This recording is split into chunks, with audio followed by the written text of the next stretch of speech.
my friend, the Reverend Mark Fowler.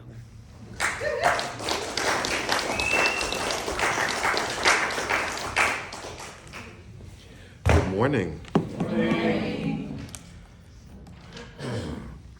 So, a few things. Hi, everybody joining us via Zoom. Hi, everybody here in the room. A couple of things, and this is kind of what happens when spirit takes over. So, has nothing to do with what I wrote down. I was just really taken today by the moment of meditation, like the time to set aside just to be quiet, to quiet my mind, to be and listen and connect. So just an invitation that if you don't have a moment like that daily, add it in. It doesn't have to be any longer than what we experienced today, just a couple of minutes to just quiet everything and just be. So there's that. And I also wanted to say that I really wanted to acknowledge this community for engaging in a process of discernment and visioning. Because I don't know about you, but I've certainly been involved in communities that did not do that and had no desire to consider what might be, as opposed to just preserving what has been. And it is a great exercise in the idea of the month, which is thought, that there is more than just what is, what could be, not what should be, but what could be. And let us purpose ourselves to pursue that. So I just wanted to acknowledge you as a community for engaging in that process, because there's a great deal of courage that is in the foundation of that kind of searching. And finally, I wanted to acknowledge Nick and Joseph, because I call myself kind of like an auxiliary member of New Thought Spiritual Center of Eastern Long Island for 10 years. I've been speaking here for 10 years, and their example of what leadership can be and sharing their leadership with me has really, really been a blessing, and it has encouraged my ministry, because probably, who knows, but I remember meeting Nick 10 and some months ago, and him saying, we have this little church out on Long Island, and do you think you might be interested in coming to speak out there? I remember that like it was yesterday. And it's just been such a beautiful place to be and to grow myself. So I just wanted to acknowledge them and their leadership.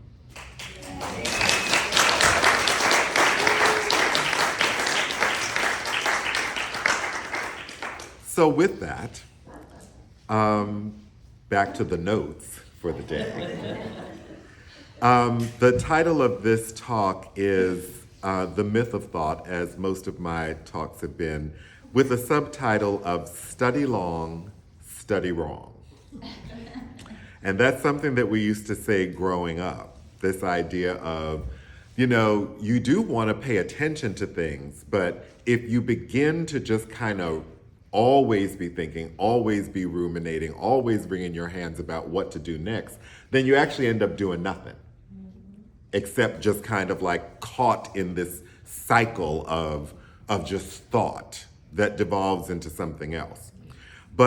And this community is not called kind of New Love Spiritual Center of Eastern Long Island, or New Hip Hop of Spiritual Center of Eastern Long Island, or, new what is. It's New Thought Center of Spiritual Center of Eastern Long Island.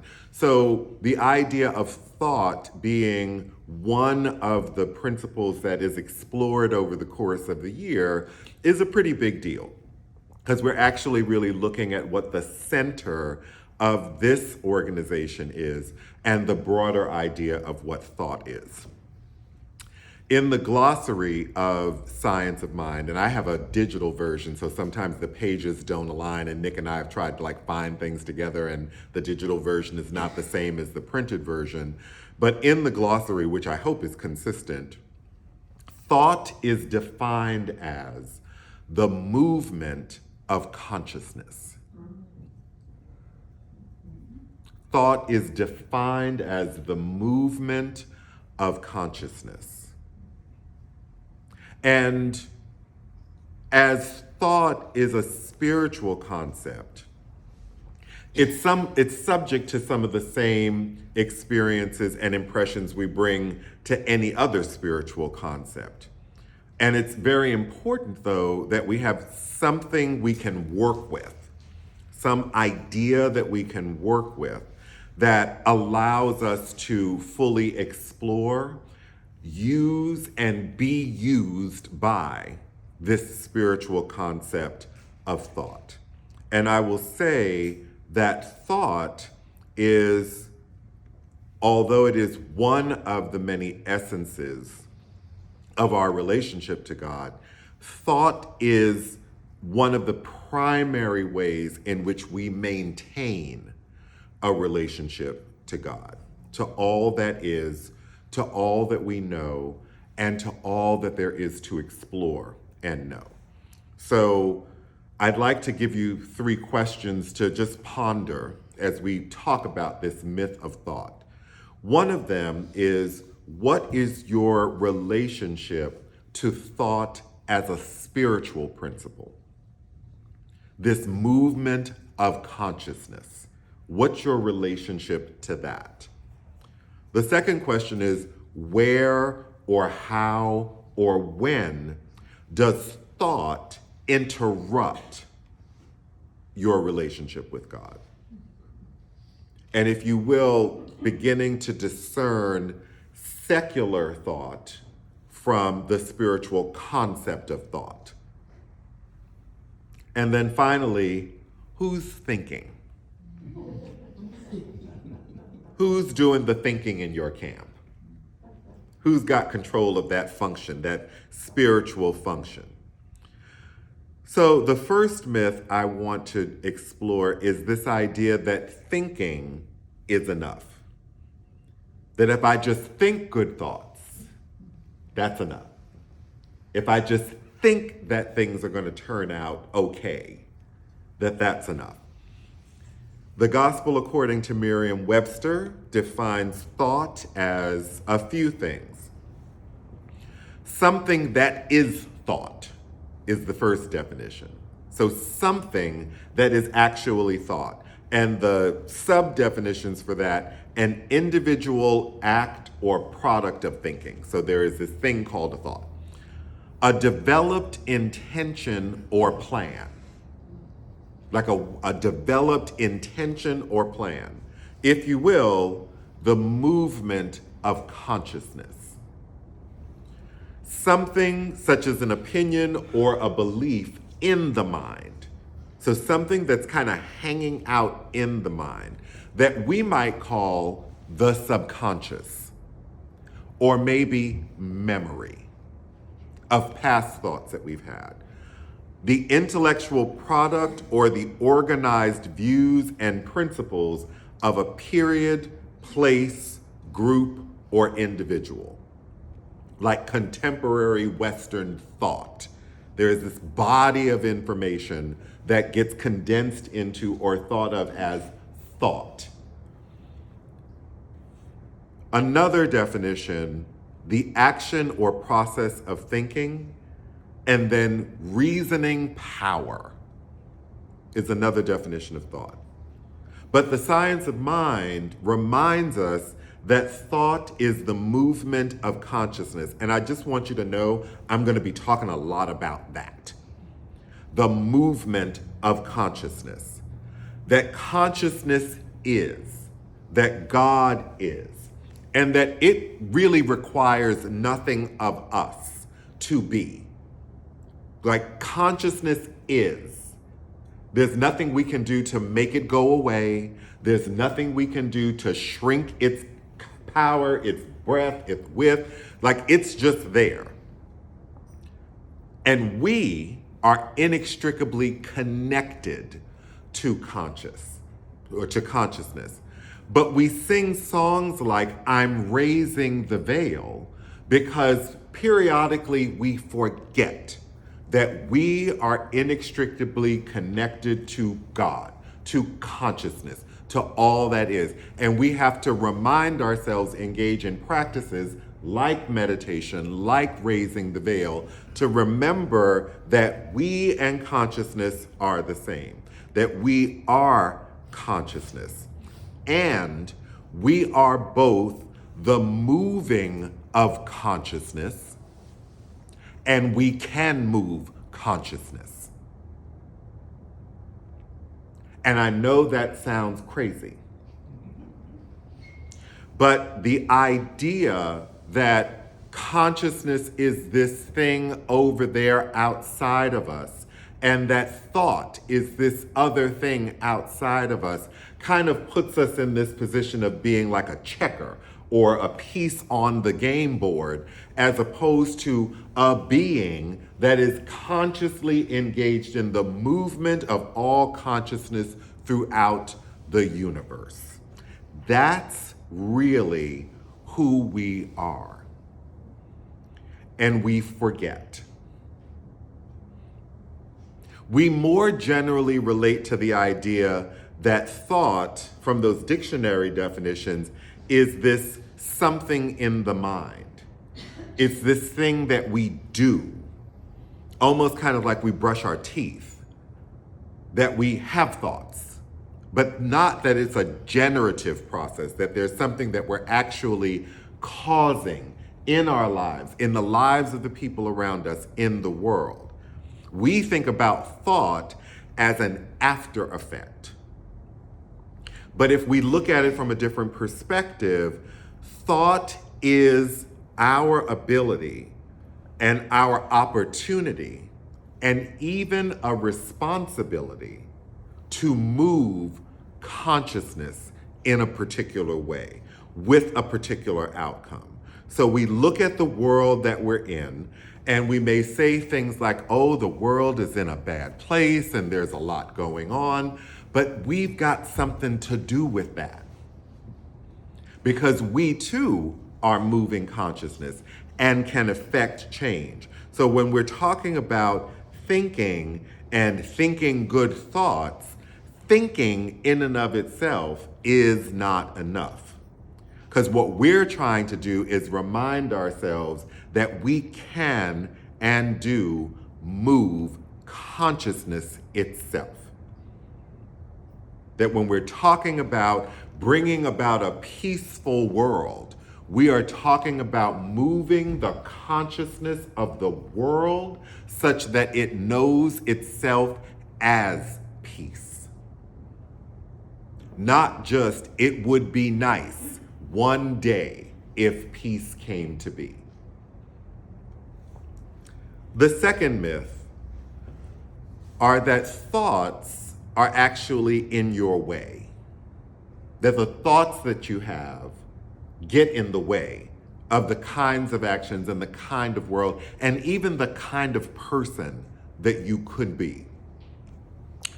So from The Science of Mind, Ernest Holmes says this, and this is part of a larger treatise on how human being began to understand the idea of thought and its relationship to what we commonly call God, but in this quote, he refers to as instinctive man. Now, I'm going to do some, best I can, gender changes, because at this particular time and these particular writings, these writings are not absent of a little bit of focusing on mankind as opposed to humankind. So I'm going to do a little bit of translation. Instinctive man within me is perfect, and yet I appear to be imperfect. My apparent imperfection must be the result of an imperfect thinking. In reality, I am and always have been perfect. I will now begin to think differently about myself and see what happens. I'm going to read that again. Instinctive man or God within me is perfect, and yet I appear to be imperfect. My apparent imperfection must be the result of an imperfect thinking. In reality, I am and always have been perfect. I will now begin to think differently about myself and see what happens. Interesting to note, my apparent imperfection, yet I appear to be imperfect. Who's doing the evaluating? Because it doesn't say, but we could deduct that I am seeing myself as imperfect. And there may be some people around you who are more than happy to share with you the imperfections they think you have. But I don't think that they're written into this particular text. But there is this idea of perfection. And the conclusion is that if we see ourselves as imperfect, then it must be the result of an imperfect thought. And I understand that, but I'd like to offer potentially that when we see ourselves as less than perfect, we see ourselves as disconnected from God. And therein lies the trick that we are somehow imperfect, because what we really are acknowledging is that that connection to consciousness is broken. We no longer see ourselves as this inextricable being that is in constant connection with all of consciousness. And if we're thinking and not moving consciousness, but rather thinking about our thoughts, about whether we are good enough or that we're bad, or if we're perfect or if we're imperfect, that we might just be off task as opposed to actually imperfect. Because if our task is to stay connected to consciousness, then maybe we could get ourselves off the hook a little bit about this search for the perfection of who we think we should be. It's almost kind of like a fool's errand that we spend all of our lives, some of us, trying to get to this place of accepting of ourselves when we already were accepted and connected and whole and perfect and complete, except we keep forgetting that we're whole and complete. And if we were to focus on moving consciousness, if that was our practice, if that was the focus of what we were trying to accomplish, then our attention to working on all of this might just go away. And then maybe we could see what happens. Like we could just think differently, we could be differently, and then let's see what happens. As opposed to, I'm going to fix this character flaw in myself, and then I'm going to be okay. Or I'm going to be perfect. And you would never say that to anyone. Like I would never say that out loud to anyone, but that's what I'm really thinking. Because one day I'm going to be perfect. And you kind of say it like that. In a whisper. Perfect. Third and final myth. We're thinking for ourselves. We're thinking for ourselves. Again from Science of Mind. God made me perfect, but he also made me an individual, which means that I can do with myself as I will. God made me perfect, but he also made me an individual, which means that I can do with myself as I will. And this quote is part of a longer dissertation on ultimately the power we have to heal the body. That if each piece of me is perfect, then each organ is perfect, and that I have to remind myself that I am perfect, and in the reminding and in the movement of that consciousness, the body responds to that thought and begins to heal itself. But as we were having dinner last night, Nick reminded me of something, which is this idea that, and we were talking about prayer in particular, that intention and feeling equals demonstration. So you can think that you want the body to heal, but it requires a connection to feeling in order for it to demonstrate in the world. Not just a conviction, but a feeling. We can have great thoughts, but there has to be feeling infused into those thoughts in order for it to manifest. So while we have our thoughts, our opportunities to move consciousness, we are greatly informed by our creation and our origin as being born of that which is perfect. And perfect meaning without flaw. And that really means that we are as we are, we're good. That there's no place to get to, there is no kind of holy grail of perfection. We happen to be in the midst of at least 3 religious traditions this weekend, celebrating and acknowledging the movement of consciousness. Not that just happened, but that happened thousands of years ago, in some instances.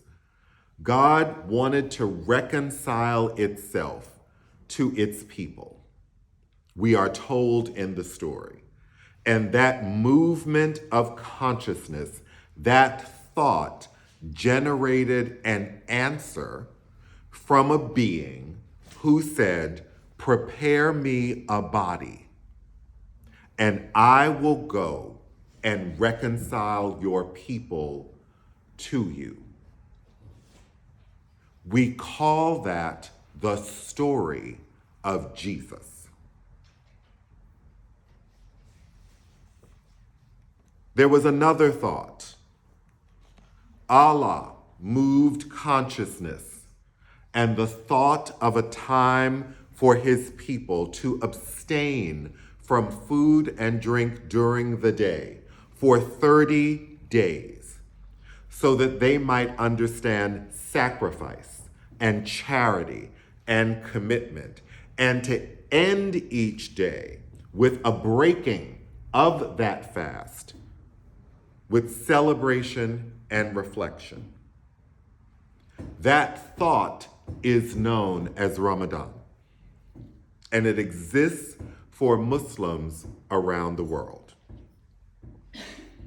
That which had no name thought that in order to free the Hebrew slaves from the Pharaoh's tyranny, a demonstration of power was necessary for Pharaoh and for the people themselves. and the people sheltered in place for a night and smeared the blood of a lamb above their door, so the angel of death might pass over their home and their family. And the people moved consciousness to obey and to participate in that. We call that Passover. So in conclusion, I ask you, what's your thought today? How are you moving consciousness today? You have free will, so you know that thought is the movement of consciousness. You are the one moving consciousness. So what do you think? What do you think today? How will you move consciousness today? Thank you so much.